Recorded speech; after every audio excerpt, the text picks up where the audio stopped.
नमस्कार दोस्तों, स्वागत है आपका लैब केयर हिंदी में। आज हम बात करेंगे कोर्टिसोल टेस्ट के बारे में। कोर्टिसोल हमारे शरीर का एक महत्वपूर्ण स्टीरॉयड हार्मोन है जिसे मुख्य रूप से हमारी एड्रीनल ग्लैंड्स बनाती है। एड्रीनल ग्लैंड्स हमारी दोनों किडनीज के ऊपर छोटी सी ग्लैंड्स होती है। कोर्टिसोल शरीर में स्ट्रेस के समय शरीर को रिस्पॉन्स देने में मदद करता है। इसके अलावा ये blood sugar, blood pressure, metabolism और इम्यून सिस्टम को रेगुलेट करने में भी महत्वपूर्ण भूमिका निभाता है। जब शरीर में कोर्टिसोल बहुत ज्यादा या बहुत कम बनता है तो डॉक्टर क्लिनिकल सिम्टम्स के साथ कोर्टिसोल टेस्टिंग की सलाह दे सकते हैं। इसलिए आज हम जानेंगे कि कोर्टिसोल टेस्ट क्यों कराया जाता है, सैंपल कैसे लिया जाता है, टेस्ट कब करना चाहिए और रिपोर्ट को कैसे समझना चाहिए। कोर्टिसोल कहाँ बनता है? अब बात करते हैं कि कोर्टिसोल हार्मोन शरीर में कहाँ बनता है। कोर्टिसोल मुख्य रूप से एड्रीनल कॉर्टेक्स यानी एड्रीनल ग्लैंड की बाहरी परत में बनता है। हमारे शरीर में दो एड्रीनल ग्लैंड्स होती हैं और ये दोनों किडनीज के ऊपर स्थित होती हैं। कोर्टिसोल बनने की प्रक्रिया में ब्रेन की हाइपोथैलेमस और पिट्यूटरी ग्लैंड भी महत्वपूर्ण भूमिका निभाती है। हाइपोथैलेमस से सीआरएच और पिट्यूटरी ग्लैंड से एसीटीएच हार्मोन निकलता है। एसीटीएच एड्रीनल ग्लैंड्स को कोर्टिसोल बनाने के लिए स्टिम्युलेट करता है। इसे आसान भाषा में ऐसे समझ सकते हैं, hypothalamus CRH pituitary ACTH adrenal gland cortisol. इस पूरे सिस्टम को एचपीए एक्सिस यानी हाइपोथैलेमिक पिट्यूटरी एड्रीनल एक्सिस कहा जाता है। इसलिए कोर्टिसोल की समस्या केवल एड्रीनल ग्लैंड से ही संबंधित नहीं होती, कुछ मामलों में पिट्यूटरी या दूसरे कारण भी जिम्मेदार हो सकते हैं। कोर्टिसोल का काम क्या है? अब जानते हैं कि शरीर में कोर्टिसोल का काम क्या होता है। सबसे पहले, कोर्टिसोल शरीर के स्ट्रेस रिस्पॉन्स में महत्वपूर्ण भूमिका निभाता है। जब शरीर किसी स्ट्रेस या इमरजेंसी सिचुएशन में होता है तो कोर्टिसोल शरीर को उस सिचुएशन के लिए तैयार करने में मदद करता है। दूसरा, कोर्टिसोल ब्लड ग्लूकोज यानी ब्लड शुगर को मेंटेन करने में मदद करता है ताकि शरीर को एनर्जी मिलती रहे। तीसरा, ये ब्लड प्रेशर और कार्डियोवास्कुलर फंक्शन को सपोर्ट करने में भूमिका निभाता है। चौथा, कोर्टिसोल इन्फ्लेमेशन और इम्यून रिस्पॉन्स को रेगुलेट करने में मदद करता है। इसके अलावा ये प्रोटीन, फैट और कार्बोहाइड्रेट मेटाबॉलिज्म को प्रभावित करता है और शरीर के एनर्जी बैलेंस में योगदान देता है। ध्यान रखें, कोर्टिसोल शरीर के लिए जरूरी हार्मोन है। समस्या तब हो सकती है जब इसका लेवल लंबे समय तक जरूरत से ज्यादा या बहुत कम रहे। इसलिए कोर्टिसोल टेस्ट की रिपोर्ट को केवल एक नंबर देखकर इंटरप्रेट नहीं करना चाहिए। कलेक्शन का समय, सिम्टम्स, मेडिसिन्स और डॉक्टर की क्लिनिकल इवैल्यूएशन को भी ध्यान में रखा जाता है। अब बात करते हैं कि कोर्टिसोल टेस्ट क्यों कराया जाता है। ये टेस्ट शरीर में कोर्टिसोल हार्मोन का लेवल जानने के लिए किया जाता है। डॉक्टर इस टेस्ट की सलाह तब दे सकते हैं जब उन्हें लगे कि शरीर में कोर्टिसोल बहुत ज्यादा या बहुत कम बन रहा है। अगर कोर्टिसोल लगातार ज्यादा हो तो कुशिंग सिंड्रोम जैसी कंडीशन की जांच की जा सकती है। वहीं कोर्टिसोल कम होने पर एड्रीनल इनसफिशिएंसी या एडिसन डिजीज जैसी कंडीशंस की जांच की जा सकती है। कुछ पेशेंट्स में ये टेस्ट ट्रीटमेंट या हार्मोन रिप्लेसमेंट की मॉनिटरिंग के लिए भी उपयोग किया जा सकता है। एक कोर्टिसोल टेस्ट के रिजल्ट से किसी बीमारी का फाइनल डायग्नोसिस नहीं किया जाता। डॉक्टर सिम्टम्स, मेडिकल हिस्ट्री और जरूरत के अनुसार दूसरी टेस्ट्स को भी देखते हैं।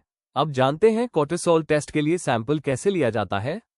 रूटीन सीरम कोर्टिसोल टेस्ट के लिए आमतौर पर ब्लड सैंपल लिया जाता है। पेशेंट की आर्म की वेन से ब्लड कलेक्ट किया जाता है और सैंपल को लैबोरेटरी में भेजा जाता है।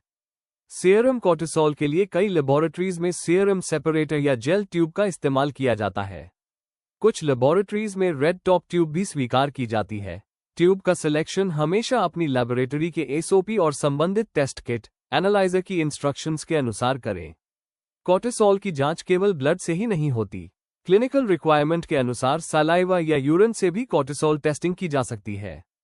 उदाहरण के लिए 24 आवर यूरिनरी फ्री कोर्टिसोल और लेट नाइट सैलिवरी कोर्टिसोल कुछ सिचुएशंस में उपयोग किए जाते हैं।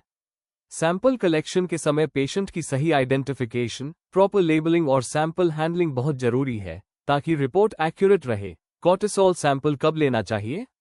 अब आता है बहुत महत्वपूर्ण सवाल, कोर्टिसोल का सैंपल कब लेना चाहिए? कोर्टिसोल का लेवल पूरे दिन एक जैसा नहीं रहता। इसमें एक नेचुरल डायर्नल वेरिएशन होती है।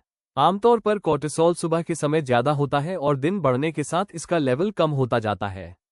इसी कारण कई परिस्थितियों में मॉर्निंग कोर्टिसोल, जैसे लगभग 8 बजे सुबह, टेस्ट किया जाता है। कुछ क्लिनिकल सिचुएशंस में डॉक्टर अलग अलग समय पर कॉर्टिसोल मेजरमेंट या दूसरे स्पेसिफिक कॉर्टिसोल टेस्ट्स की सलाह दे सकते हैं।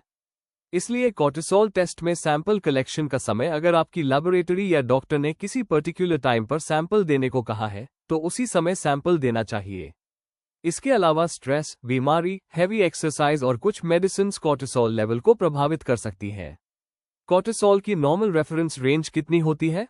सबसे महत्वपूर्ण बात यह है कि कॉर्टिसोल की reference range laboratory testing method और सैंपल कलेक्शन टाइम के अनुसार अलग अलग हो सकती है।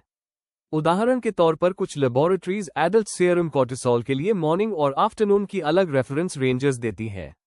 एक कॉमनली यूज्ड लैबोरेटरी रेफरेंस में सुबह लगभग 8 बजे 7 से 25 माइक्रोग्राम पर डेसीलीटर, शाम लगभग 4 बजे 2 से 14 माइक्रोग्राम पर डेसीलीटर। कॉर्टिसोल ज्यादा होने पर क्या होता है? अब बात करते हैं कॉर्टिसोल ज्यादा होने यानी हाई कॉर्टिसोल के बारे में। अगर शरीर में कॉर्टिसोल लंबे समय तक जरूरत से ज्यादा रहे तो इसके कई कारण हो सकते हैं।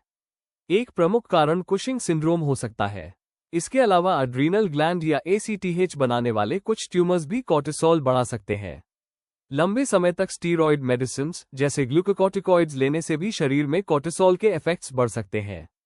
हाई कॉर्टिसोल में कुछ लोगों में वजन बढ़ना, चेहरे पर सूजन या गोल चेहरा, त्वचा पतली होना, आसानी से ब्रूजिंग होना, मसल वीकनेस, ब्लड प्रेशर बढ़ना और ब्लड शुगर बढ़ना जैसे बदलाव दिखाई दे सकते हैं।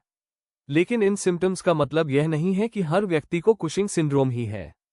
स्ट्रेस, कुछ मेडिसिन्स और दूसरी मेडिकल कंडीशंस भी कॉर्टिसोल को प्रभावित कर सकती है। इसलिए हाई कॉर्टिसोल की सही वजह जानने के लिए डॉक्टर जरूरत के अनुसार आगे की जांच कर सकते हैं। कॉर्टिसोल कम होने पर क्या होता है? अब जानते हैं लो कॉर्टिसोल यानी शरीर में कॉर्टिसोल कम होने के बारे में। कॉर्टिसोल कम होने का एक कारण एड्रीनल इनसफिशिएंसी हो सकता है। इसका एक प्रकार एडिसन डिजीज है जिसमें एड्रीनल ग्लैंड्स पर्याप्त हार्मोन्स नहीं बना पाती। कुछ मामलों में पिट्यूटरी ग्लैंड की समस्या के कारण ACTH कम बनता है और इसके परिणामस्वरूप कॉर्टिसोल भी कम हो सकता है। लंबे समय तक स्टीरॉयड मेडिसिन्स लेने के बाद उन्हें अचानक बंद करने पर भी एड्रीनल सिस्टम सप्रेस हो सकता है। इसलिए स्टीरॉयड मेडिसिन्स को बिना डॉक्टर की सलाह के अचानक बंद नहीं करना चाहिए। लो कॉर्टिसोल में थकान, कमजोरी, चक्कर, भूख कम लगना, वजन कम होना और लो ब्लड प्रेशर जैसे सिम्टम्स हो सकते हैं। कुछ लोगों में स्किन डार्कनिंग भी दिखाई दे सकती है, विशेषकर प्राइमरी एड्रीनल इनसफिशिएंसी में। अगर कॉर्टिसोल बहुत कम हो और पेशेंट को severe weakness, vomiting, abdominal pain, confusion या बहुत लो ब्लड प्रेशर जैसी गंभीर समस्या हो तो यह इमरजेंसी हो सकती है और तुरंत मेडिकल अटेंशन की जरूरत होती है। कॉर्टिसोल हमारे शरीर का एक महत्वपूर्ण हार्मोन है जो stress response, blood sugar, blood pressure और मेटाबॉलिज्म सहित कई फंक्शंस में भूमिका निभाता है। कॉर्टिसोल टेस्ट में सबसे महत्वपूर्ण बातों में से एक है सैंपल कलेक्शन का सही समय, क्योंकि कॉर्टिसोल पूरे दिन एक जैसा नहीं रहता। ब्लड कॉर्टिसोल टेस्ट के अलावा क्लिनिकल आवश्यकता के अनुसार यूरिन और सलाइवा कॉर्टिसोल टेस्ट भी किए जा सकते हैं। Doctor symptoms, sample collection time, medicines, medical history और जरूरत पड़ने पर ACTH या दूसरे हार्मोन टेस्ट्स को साथ में देखते हैं। खासकर स्टीरॉयड मेडिसिन्स लेने वाले पेशेंट्स को अपनी मेडिसिन्स के बारे में डॉक्टर और लैबोरेटरी को जरूर बताना चाहिए और इन्हें अपनी मर्जी से बंद नहीं करना चाहिए।